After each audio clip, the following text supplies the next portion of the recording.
Fala comigo, pessoal, sejam bem-vindos a mais um vídeo aqui do canal e hoje a gente vai falar brevemente sobre o corte das taxas de juros lá nos Estados Unidos de 0,25 e dentro de uma perspectiva de mercado já estava contratado, tá? Esse corte, ou seja, nada de novo. Mesma coisa aqui no Brasil, a gente teve, como muitos gostam de dizer, a super quarta, então no Brasil também tivemos decisão do Banco Central, pelo menos a divulgação e no Brasil temos a nossa taxa de juros sendo mantida a 15%, tá? E aí os dois cenários juntos, na verdade, se complementam dentro de análise que a gente pode olhar aqui e para onde a gente pode enxergar, tá? Se a gente partir da perspectiva de que os juros americanos agora estão entre 4 e 4,25, o que é importante porque a gente não tinha corte de juros lá fora há um bom tempo e...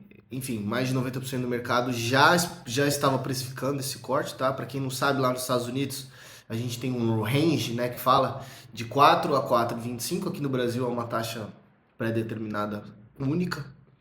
E agora a gente tem a próxima reunião do Fed daqui a 45 dias e a próxima reunião do Copom também daqui a um mês e meio. E tudo indica que esse ano não teremos cortes de juros no Brasil. Então ficaria só para 2026. Um dos pontos de atenção aqui é, se não temos cortes de juros no Brasil e acabamos de ter um corte de juros lá nos Estados Unidos, a gente tem um diferencial de inflação maior.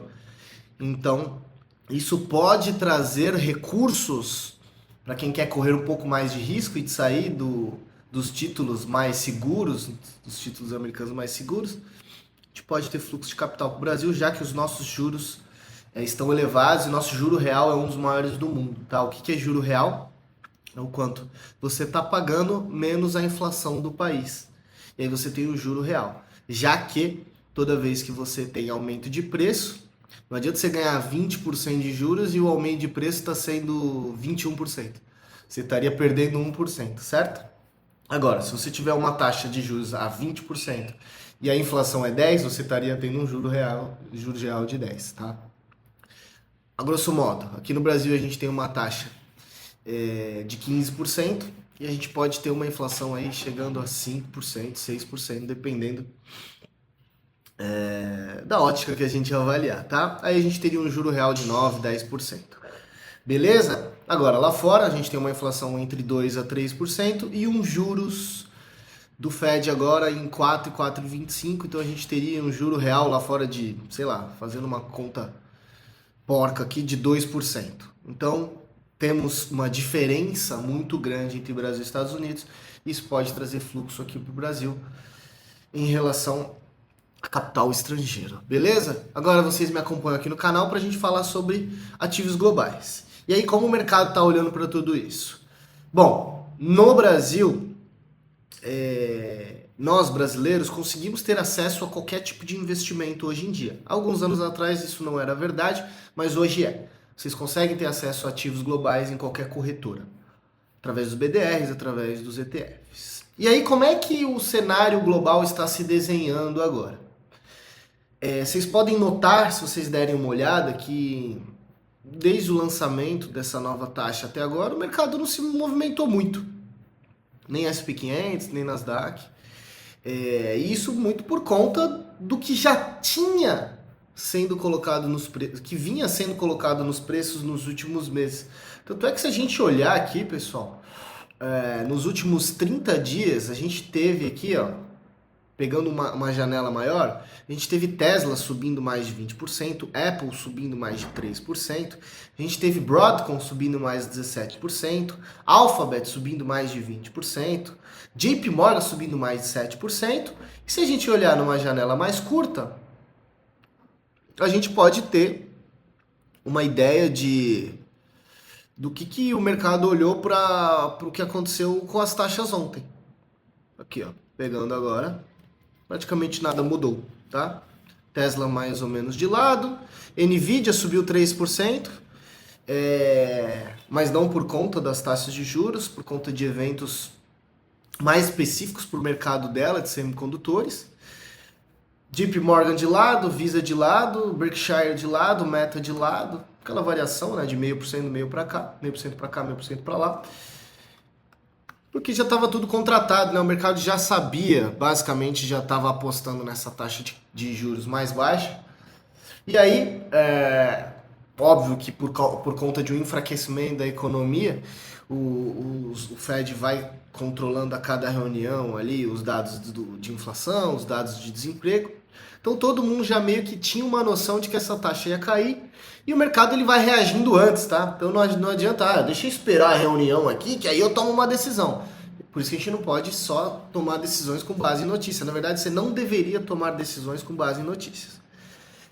E hoje essa dívida contratada dos Estados Unidos, se a gente olhar para os mais de 35 trilhões de dólares de dívida que os Estados Unidos possuem, também está um pouco.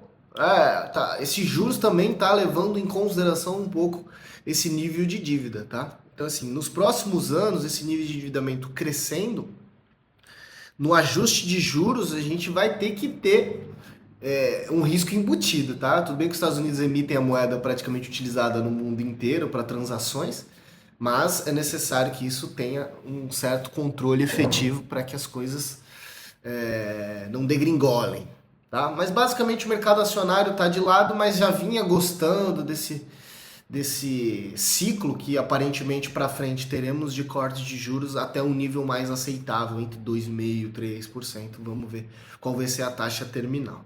Beleza? Já aqui no Brasil, a gente só deve ter corte de juros pro ano que vem, já é a segunda vez que o Banco Central mantém a taxa, então a gente deve ter só ano que vem corte de juros. Então podemos ter fluxo, podemos ter principalmente títulos do governo sendo inflados com isso, mas o mercado de ações brasileiro segue de lado aí há muitos e muitos anos. É muito difícil a gente ter um empreendedor comum, o mercado real, os empresários que fomentam grande parte da economia, realmente gerando mais negócios a uma taxa de juros tão alta, tá?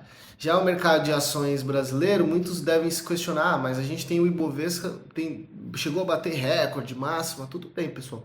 Chegou a bater máxima do ponto de vista nominal, mas não do ponto de vista real, tá? Então também tem isso. A gente tem que levar em consideração aí o quanto que a inflação ela deve ser colocada dentro de cada um desses fatores. Beleza? Então assim, ó, de maneira geral, ponto positivo ter caído taxa, mas já estava contratado, já sabíamos disso. Agora vamos avaliar aí as próximas semanas como os dados de desemprego, os dados de inflação virão lá nos Estados Unidos, principalmente, para a gente entender o que vai acontecer no próximo ciclo, se vamos ter uma taxa sendo mantida ou as taxas sendo cortadas, tá? Isso é bem importante para a gente conseguir entender o mercado global. Agora, você investidor, continue levando em consideração sua estratégia, sua alocação macro, onde você vai alocar cada parte do seu capital. Se você investe através de ETFs, que a gente defende muito aqui no canal, também faça a sua estratégia, continue mantendo aquilo que você se pré-programou.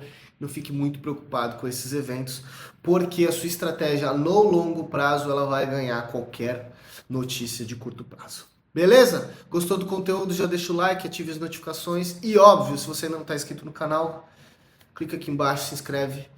E é isso, tamo junto, grande abraço, vou deixar esse outro vídeo aqui na tela para vocês continuarem me acompanhando.